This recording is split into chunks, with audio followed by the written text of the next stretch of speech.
Saudações, meus amigos, sejam bem-vindos a mais uma aula e na nossa aula de hoje iremos dar também a continuidade dos nossos vídeos anteriores falando acerca dos erros mais comuns nas fontes chaveadas. E nessa aula de hoje iremos abordar um tema também bastante interessante, que é um erro que esse erro de facto acontece várias vezes nessas fontes, que é o problema do aparelho ele demorar ligar. E esse mesmo erro pode estar a vir da fonte chaveada, que é essas fontes que nós temos aqui. Nesse caso, esse é o nosso quarto vídeo abordando esse tema de erros mais comuns nas fontes chaveadas. Portanto, se ainda não viu o vídeo 1 a vídeo 3, eu vou deixar aqui na descrição os links para poder acompanhar essas aulas anteriores. E vou aproveitar esse momento para fazer um pequeno pedido só a meu amigo aí do outro lado. Peço apenas que se inscreva nesse canal apertando aí no botão de subscrever, não custa nada, só clica nesse botão de se inscrever nesse canal, ativa o sininho das notificações para receber os meus próximos vídeos logo na primeira mão e pode deixar ficar o seu like se for a gostar desse vídeo. E sem mais relações, meus amigos, vamos logo para o nosso vídeo de hoje.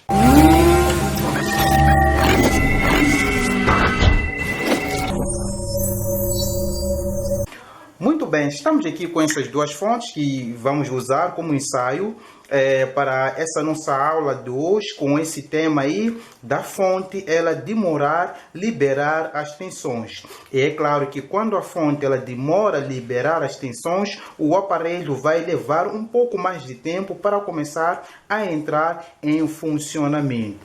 E os principais componentes que têm a mania de queimar e provocando, nesse caso, esse defeito, são os capacitores eletrolíticos, porque esses capacitores têm a função de armazenar as cargas no seu interior. Portanto, se o capacitor começa a ter dificuldade em desempenhar esse papel de armazenar a carga no seu interior, é claro que o circuito na placa vai entrar em déficit, pois temos vários capacitores aqui associados numa placa para poder sustentar vários circuitos dentro dessa placa aqui. Portanto, os capacitores podem entrar com defeito em zonas diferentes dentro de uma placa-fonte. Começando aqui do capacitor principal, se ele for a entrar com defeito, pode sim causar esse mesmo problema da fonte ela não liberar as tensões. Porque se formos já ver essa fonte aqui, leva esse capacitor principal, esse aqui leva apenas um capacitor. Tem um capacitor principal que vai armazenar a tensão que será lhe dada aqui pela ponte retificadora. Daí essa mesma tensão será canalizada para os remanescentes componentes. Já parou para pensar o que pode acontecer se esse capacitor não armazenar a carga? Exatamente isso. Pode ter sim uma dificuldade dessa fonte ela entrar em funcionamento. Portanto, os capacitores trabalham com tensão e com a capacitância. Portanto, se a capacitância entrar em jogo, isso é, os capacitores não ter uma boa capacitância, comparando com a capacitância que já foi estabelecida pelo próprio fabricante do seu funcionamento perfeito, é claro que haverá déficit no armazenamento das cargas no seu interior. Por isso, não somente o capacitor principal pode entrar em defeito, pode ter ali um erro. Os capacitores que estão também na fonte secundária podem apresentar uma avaria ou um defeito visível a olho nu, e esse mesmo defeito pode causar essa mesma fonte a não ligar com facilidade. Em outros casos, até a fonte pode não ligar mais. É por isso que temos as TVs que levam 10 minutos, 15 minutos, e com o passar do tempo vão levando mais tempo ainda para começar a entrar em funcionamento. E depois de um bom tempo mesmo, é normal esse mesmo aparelho não ligar mais, porque esses capacitores aqui são chamados de capacitores eletrolíticos porque tem um líquido eletrolito dentro dele. E quando esse mesmo líquido ali entrar em saturação, acontecerá esse mesmo problema que nós estamos a tratar no dia de hoje. Portanto, se formos a ver aqui com mais devagar, temos um capacitor de 200 volts por 470 microfarad. Se o eletrolítico que está dentro deste componente aqui ficar saturado, essa mesma capacitância vai começar a entrar ali em déficit, impossibilitando dessa forma o componente a armazenar essa tensão de 200 volts. Portanto, antes mesmo de ligarmos essa fonte aqui à rede para testarmos as tensões nos capacitores, vamos testar a capacitância nos próprios capacitores. Eu separei aqui alguns capacitores para podermos medir a sua capacitância estando fora do circuito. E é claro também que temos outras fontes que levam 2 capacitores na fonte primária, além de um capacitor. Mas para que eles colocaram 2 capacitores aqui em paralelo? Porque na associação de capacitores em paralelo, ali adicionamos a sua capacitância. Aqui já que temos 2 capacitores de 47, aqui temos 47 microfarad e aqui também temos 47 microfarad. Se formos a somar 47 mais 47, teremos um capacitor de 94 microfarad. Com isso, podemos substituir esses 2 capacitores por um capacitor de 500 volts por 94 microfarad, ou simplesmente por um capacitor de 500 volts por 100 microfarad. Portanto, vamos medir esses capacitores que eu separei aqui, antes mesmo de medirmos as tensões que estão a percorrer nesses mesmos capacitores. Os capacitores que eu separei são esses aqui, ó. E eu quero que preste bastante atenção nesse vídeo, não pule nem sequer um trecho, porque vais pegar, sem sombras de dúvidas, um aparelho contendo esse mesmo erro. E aconselho aí, meu amigo, a adquirir um multímetro que tenha a capacidade de medir a capacitância dos capacitores eletrolíticos, porque os capacitores eletrolíticos são os componentes que mais avariam nos aparelhos eletrônicos. E a maior parte dos capacitores, quando forem a entrar em erro, pode ficar dessa forma aqui, ó. Eles estufam nessa parte aqui superior, assim como podem estufar nessa parte inferior. Só que os capacitores também podem ficar saturados e não ser possível verificar a olho nu. Ele perder o valor da sua capacitância internamente. Daí será necessário, sem sombras de dúvidas, um multímetro com a escala de capacitância para poder medir o valor da sua capacitância. E essa capacitância pode ser dada em microfarad, em nanofarad ou em picofarad. Só que os capacitores eletrolíticos sempre iremos encontrar ali o valor dado em microfarad, que é UF. Portanto, vamos medir aqui alguns capacitores. Eu vou começar com esse capacitor aqui. Para ficar mais fácil, eu vou trocar essa ponteira vermelha e vou colocar essa outra ponteira aqui de jacaré, que é essa ponteira para poder facilitar os testes desses mesmos capacitores. Vou começar aqui com esse capacitor pequenino aqui de 350 por 10 microfarad. E eu vou polarizar da forma direta, colocando a ponteira vermelha aqui no polo positivo do mesmo capacitor. Eu vou levar essa ponteira negativa e vou colocar aqui, ó.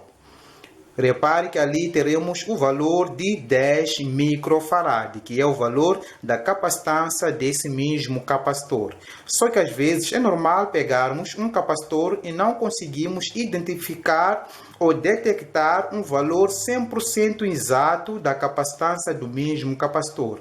Por exemplo, num capacitor de 10 microfarad, às vezes é possível detectar um valor de 11 a 12 ou simplesmente de 9 a 8,5 microfarad. Se for encontrar o valor dentro desse padrão, pode estar dentro da sua tolerância. Portanto, de uma forma rápida, vou migrar para um outro capacitor.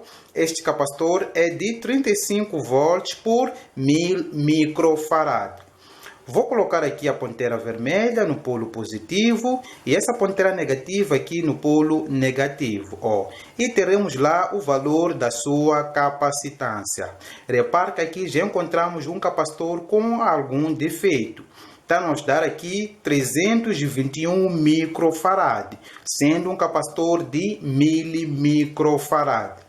Se formos a meter esse capacitor dentro de uma fonte ou de uma placa eletrônica, é claro que o aparelho vai começar ali a manifestar um tipo de erro, porque esse capacitor não vai sustentar devidamente o circuito onde ele estará a operar, devido à sua capacitância que está aqui reduzido. Esse capacitor pode ter sérios problemas em armazenar a tensão que deveria armazenar neste mesmo ponto do circuito. Vamos migrar para um outro capacitor. Eu vou testar esse capacitor. É um capacitor de 25 volts por 390 microfarad. Eu vou colocar aqui positivo no positivo, negativo no negativo. Vamos lá ver aqui o valor que nos será dado pela máquina. Temos ali 389 microfarad. Este capacitor está em seu funcionamento perfeito. Temos ali 389 para 390 microfarad, quase diferença de 1 microfarad. Portanto, vou testar aqui o último capacitor, antes mesmo de ligarmos aquela placa-fonte para o teste. Vamos lá ver aqui o valor da capacitância. Lembrando que esse aqui é um capacitor de 200 volts por 470 microfarad. Eu vou testar a capacitância do mesmo. Repare que queria dar um valor ali e voltou para o zero. E não está a mostrar nenhum valor agora de capacitância em microfarad. Porque temos picofarad, nanofarad e microfarad. Mas os capacitores, o seu valor nos será dado em microfarad. Este capacitor está com sérios problemas e não deverá mais ser usado nos circuitos eletrônicos. Se formos a observar aqui o aspecto físico dele, podemos às vezes não achar nenhum erro nem visível a olho nu, mas enquanto que a sua capacitância já está degradada no seu interior. Aí a importância de termos o capacímetro na nossa bancada para poder nos facilitar a detectar esses mesmos capacitores. Vamos agora falar dessa fonte, essa fonte aqui. Temos aqui vários capacitores. Esses capacitores podem estar associados em paralelo, assim como em série. Lembrando que o nosso multímetro tem a capacidade de medir até 1000 microfarad. Antes de ligarmos essa fonte à rede elétrica, vamos medir a capacitância desses capacitores para vermos se ainda estão lá ou não. Porém, não serão todos os capacitores que será possível medir os mesmos, porque temos aqui duas situações. A primeira situação é do capacitor estar em paralelo com um determinado componente que o multímetro não irá conseguir detectar, porque essa escala simplesmente é para medir a capacitância. E o outro caso é de capacitores que terão uma capacitância um pouco mais elevada em relação a 1000 microfarad, que é o valor da capacitância que esse multímetro tem a capacidade de medir. Se formos observar esses dois capacitores, por exemplo, são dois capacitores de 1000 microfarad e os dois estão em paralelo. Se formos observar aqui na parte traseira, temos mais com mais ligados só numa única trilha. E nesse outro polo temos menos e menos ligados a uma única trilha. Com isso, podemos concluir que esses dois capacitores estão em paralelo. Estando eles em paralelo, já terão uma capacitância maior, porque teremos 1000 mais 1000, que vai ser igual a 2000 microfarad. E o nosso amigo aqui vai até 1000 microfarad. E antes mesmo, vou trocar novamente essa ponteira, colocando essa ponteira aqui normal para podermos facilitar aqui, novamente, a fazer a leitura da capacitância dos capacitores estando dentro do circuito. Vamos começar medindo esse capacitor para vermos se a sua capacitância ainda está alta. É um capacitor principal aqui, deixa eu ver aqui. É um capacitor de 500 volts por 120 microfarad. Vamos lá medir a capacitância do mesmo capacitor. Vamos lá medir aqui a sua capacitância para vermos qual é o valor.